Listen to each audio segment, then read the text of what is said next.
Hi friends, welcome to Anu's kitchen. ഇന്ന് നമുക്ക് വളരെ സോഫ്റ്റ് ആയിട്ടുള്ള ഖുഷ്ബു ഇഡലി തയ്യാറാക്കാം. ഇഡലി നമ്മൾ പല രീതിയിൽ തയ്യാറാക്കാറുണ്ട്. ഇതൊരു തമിഴ്നാടു സ്റ്റൈൽ പ്രിപ്പറേഷനാണ്.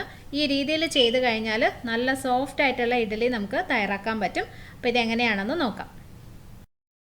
ആദ്യം നമുക്ക് ഇഡലിക്ക് വേണ്ട മാവ് തയ്യാറാക്കാം.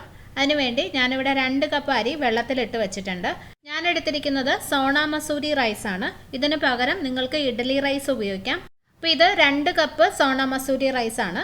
പിന്നെ വേണ്ടത് 1/2 കപ്പ് ഉഴുന്ന്, 1/4 കപ്പ് ചവ്വരി. ചവ്വരി എന്താണെന്ന് നിങ്ങൾക്ക് അറിയാമല്ലോ, നമ്മൾ പായസത്തിലൊക്കെ കൊഴുപ്പ് കിട്ടാനായിട്ട് ചേർക്കുന്ന ഇതാണ്. നല്ല ഇങ്ങനെ ബോൾസ്, കുഞ്ഞു കുഞ്ഞു ബോൾസ് ആയിട്ട് ഇരിക്കും. ഇത് നമുക്ക് എല്ലാ കടകളിലും വാങ്ങിക്കാൻ കിട്ടും. ഇപ്പോൾ ഞാൻ ഈ കാണിക്കുന്നത് വെള്ളത്തിൽ കുതിർക്കാത്ത ചവ്വരിയാണ്. അപ്പോൾ അത് നമ്മളിങ്ങനെ എടുത്തു കഴിഞ്ഞാൽ നല്ല കട്ടിയായിട്ടായിരിക്കും ഇരിക്കുന്നത്. ഇനി ഇതൊരു 5-6 മണിക്കൂർ വെള്ളത്തിൽ കുതിർത്ത് കഴിയുമ്പോൾ നല്ല സോഫ്റ്റ് ആയിരിക്കും. ഇതുപോലെ കണ്ടോ, ഇതിപ്പോൾ നമ്മളിങ്ങനെ കൈവച്ച് പ്രസ് ചെയ്ത് കഴിഞ്ഞാൽ നല്ല സോഫ്റ്റ് ആയിട്ടായിരിക്കും ഇരിക്കുന്നത്. ഇതുപോലെ ആയിരിക്കണം, എന്നാൽ മാത്രമേ അത് നന്നായിട്ട് അരഞ്ഞു കിട്ടത്തുള്ളൂ. അപ്പോൾ ഒരു 6 മണിക്കൂർ എന്തായാലും ഇത് കുതിർത്ത് വെക്കണം. അപ്പോൾ ഇത് 1/4 കപ്പ് ചവ്വരിയാണ്. പിന്നെ വേണ്ടത് 1/2 ടീസ്പൂൺ ഉലുവ. അപ്പോൾ ഇതെല്ലാം തന്നെ നന്നായിട്ട് കഴുകിയതിന് ശേഷം ഒരു 6 മണിക്കൂർ വെള്ളത്തിൽ കുതിർത്ത് വെച്ചതാണ്. ഇതിനെ നമുക്ക് അരച്ചെടുക്കാം. ആദ്യം ഉഴുന്നും ഉലുവയും കൂടിയാണ് ഒരുമിച്ച് അരയ്ക്കുന്നത്. അപ്പോൾ ഒരു മിക്സിയുടെ ജാറിലേക്ക് ഉഴുന്ന് ചേർത്ത് കൊടുക്കാം. ഞാൻ ഈ ഉഴുന്ന് കുതിർത്ത് വെച്ച വെള്ളം ഉണ്ടല്ലോ, അതുപയോഗിച്ച് തന്നെയാണ് അരയ്ക്കുന്നത്. അപ്പം മാവ് നന്നായിട്ട് പുളിച്ച് കിട്ടും എന്നാണ് പറയുന്നത്. അപ്പോൾ ആ വെള്ളം തന്നെ കുറച്ച് ഒഴിച്ചു കൊടുക്കാം. ഇതെല്ലാം നന്നായിട്ട് കഴുകിയതിന് ശേഷമാണ് നമ്മൾ വെള്ളത്തിൽ കുതിർത്ത് വെച്ചിട്ടുണ്ടായിരുന്നത്. അപ്പോൾ അതുകൊണ്ട് ആ വെള്ളം ഉപയോഗിക്കുന്നതിന് കുഴപ്പമില്ല. ഇനി ഇതിലേക്ക് ഉലുവയും കൂടി ചേർത്ത് കൊടുക്കാം.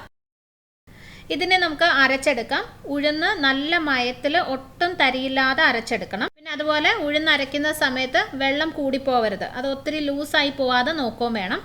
അപ്പോൾ നമുക്ക് അരച്ചെടുക്കാം. ഉഴുന്ന് ഇവിടെ നന്നായി അരച്ചെടുത്തിട്ടുണ്ട്. കണ്ടോ, ഇതുപോലെ ആയിരിക്കണം. കണ്ടില്ലേ, നല്ല ക്രീമി ആയിട്ട് ശരിക്കും ഒരു ചെറിയൊരു ക്രീം കളറിലായിട്ട് വരണം. ഇതുപോലെ ഇത് നമുക്ക് വേറൊരു പാത്രത്തിലേക്ക് മാറ്റാം. ഇനി നമുക്ക് അരിയും ചവ്വരിയും കൂടി ഒരുമിച്ച് അരച്ചെടുക്കാം. അരി 2 കപ്പ് ഉണ്ടല്ലോ, അപ്പോൾ നമുക്ക് ഒറ്റ തവണയായിട്ട് അരയ്ക്കാൻ പറ്റില്ല. അപ്പോൾ 2 തവണയായിട്ട് ചേർത്ത് അരച്ചെടുക്കാം. അപ്പോൾ ആദ്യം ഇതിൻ്റെ പകുതി ചേർക്കാം. ഇനി ഇതിലേക്ക് ചവ്വരിയുടെ പകുതിയും ചേർക്കാം. ഇതിൻ്റെ മാവ് തയ്യാറാക്കുമ്പോൾ നിങ്ങൾ പ്രത്യേകം ശ്രദ്ധിക്കേണ്ട ഒരു കാര്യം, ചവ്വരിയുടെ അളവ് കൂടിപ്പോവരുത്. 1/4 കപ്പ് മാത്രമേ ചേർക്കാവുള്ളൂ. കൂടിപ്പോയി കഴിഞ്ഞാൽ ഇഡലി ഒട്ടുന്ന പോലെ തോന്നും. പിന്നെ ഇതിലേക്ക് കുറച്ച് വെള്ളം ഒഴിച്ച് നന്നായിട്ട് അരച്ചെടുക്കാം. ഇത് അരച്ചതിന് ശേഷം ബാക്കിയിരിക്കുന്ന അരിയും ചവ്വരിയും ചേർത്ത് ആവശ്യത്തിന് വെള്ളം ഒഴിച്ച് പിന്നെയും അരച്ചെടുക്കണം. അപ്പോൾ അരിയും നന്നായിട്ട് അരച്ചെടുത്തിട്ടുണ്ട്. അരി അരയ്ക്കുമ്പോൾ നമ്മൾ ഉഴുന്നരച്ച പോലെ അത് അത്രയങ്ങ് നല്ല സ്മൂത്ത് ആയിരിക്കത്തില്ല. കുറച്ച് ചെറുതായിട്ടൊരു തരി ഉണ്ടാവും. അത് കുഴപ്പമില്ല, അങ്ങനെയാണ് വേണ്ടത്. ഇനി ഇത് കൈവച്ച് തന്നെ നന്നായി ഇതുപോലെ ഇളക്കി യോജിപ്പിച്ച് കൊടുക്കുക. സ്പൂൺ ഉപയോഗിക്കുന്നേക്കാളും കൈവച്ച് തന്നെ ചെയ്യുന്നതാണ് നല്ലത്. മാവ് നന്നായിട്ട് പുളിച്ച് പൊങ്ങി വരാനായിട്ട് അത് സഹായിക്കും. പിന്നെ ഇതിലേക്ക് നമ്മളിപ്പോൾ ഉപ്പൊന്നും ചേർത്തിട്ടില്ല. ഉഴുന്നും ഉലുവയും അരിയും ചവ്വരിയും കൂടി നന്നായിട്ട് അരച്ചെടുത്തത് മാത്രമേ ഉള്ളൂ. അപ്പോൾ ഇത് നമുക്കിനി പൊങ്ങാനായിട്ട് മാറ്റി വയ്ക്കാം. 8 മണിക്കൂർ മുതൽ 10 മണിക്കൂർ വരെ എടുക്കും മാവ് നന്നായി പൊങ്ങി വരാൻ. നിങ്ങൾ താമസിക്കുന്ന സ്ഥലത്തിലെ കാലാവസ്ഥയ്ക്കനുസരിച്ച് അതിൻ്റെ സമയത്തിൽ ചെറിയ വ്യത്യാസം വരാം. അപ്പോൾ ഇത് നമുക്ക് അടച്ച് പൊങ്ങാനായിട്ട് മാറ്റി വയ്ക്കാം. ഇത് ഞാൻ ഇന്നലെ റെഡിയാക്കി വെച്ച മാവാണ്. കണ്ടോ, നന്നായി പൊങ്ങി വന്നിട്ടുണ്ട്. എനിക്കിത് ഇങ്ങനെ ആയി വരാനായിട്ടൊരു 10 മണിക്കൂർ എടുത്തു. ഇത് കണ്ടോ, ആ മാവ് കാണുമ്പോൾ തന്നെ അറിയാം നല്ല പെർഫെക്റ്റ് ആയിട്ട് വന്നിട്ടുണ്ട്.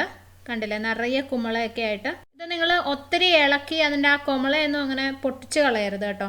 അതങ്ങനെ തന്നെ ഇരിക്കുന്നതാണ് നല്ലത്. അപ്പോൾ ജസ്റ്റ് ഒന്നിങ്ങനെ ഇളക്കി കൊടുക്കാം. ഇനി ഇതിനകത്തുനിന്ന് ആവശ്യത്തിന് മാവ് ഒരു ബൗളിലേക്ക് മാറ്റാം. ബാക്കിയുള്ളത് ഫ്രിഡ്ജിൽ വയ്ക്കാം.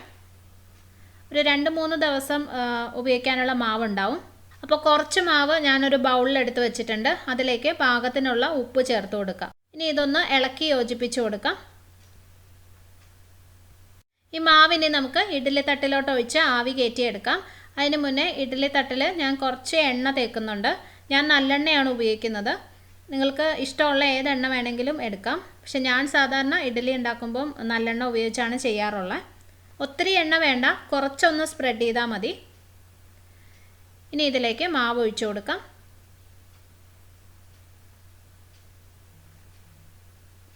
ഇതിനെ നമുക്ക് ആവിയിൽ വേവിച്ചെടുക്കാം. ഏകദേശം ഒരു 7 മിനിറ്റ് മുതൽ 10 മിനിറ്റ് വരെ എടുക്കും. ഇത് നമുക്ക് അടച്ചു വെച്ച് വേവിക്കാം. അപ്പോൾ ഇഡലി റെഡി ആയിട്ടുണ്ട്. ഇത് നമുക്കിനി ഇഡലി തട്ടുന്ന മാറ്റാം. ഇത് ശരിക്കും കുറച്ച് സമയം ഒന്ന് പുറത്ത് വെച്ചിട്ട് ഇത് ഇഡലി തട്ടുന്ന മാറ്റുന്നതാണ് നല്ലത്. അപ്പോൾ കറക്റ്റ് ഷേപ്പിൽ കിട്ടും. അല്ലാതെ നമ്മൾ പുറത്തെടുത്ത ഉടനെ ആവി പറക്കുന്ന ചൂടുണ്ടാവുമല്ലോ, അങ്ങനെ എടുത്തു കഴിഞ്ഞാൽ ആ ഒരു ഷേപ്പിൽ കിട്ടത്തില്ല. മാത്രമല്ല ഇത് നല്ല സോഫ്റ്റ് ആയിട്ടുള്ള ഇഡലിയാണ്. അപ്പോൾ കുറച്ച് സമയം വെച്ചതിന് ശേഷം മാറ്റുന്നതാണ് നല്ലത്. ഞാനിതിപ്പോൾ ഇഡ്ഡലി തട്ടുന്ന മാറ്റി കാണിക്കാം. ഒരു സ്പൂൺ വെച്ചിട്ട് ഇങ്ങനെ ഇളക്കി എടുത്താൽ മതി.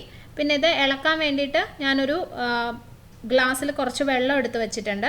ആ സ്പൂണ് വെള്ളത്തിലൊന്ന് മുക്കിയതിന് ശേഷം ഇഡലി എടുത്തു കഴിഞ്ഞാൽ പെട്ടെന്ന് ഇളകി വരും. അത് ഈ ഇഡലി മാത്രമല്ല കേട്ടോ, എപ്പോഴും നിങ്ങൾ ഇഡലി ഉണ്ടാക്കുമ്പോഴും ഏത് രീതിയിൽ ഉണ്ടാക്കുമ്പോഴും ഇങ്ങനെ എടുത്തു കഴിഞ്ഞാൽ പെട്ടെന്ന് ഇളകി വരും. കണ്ടോ?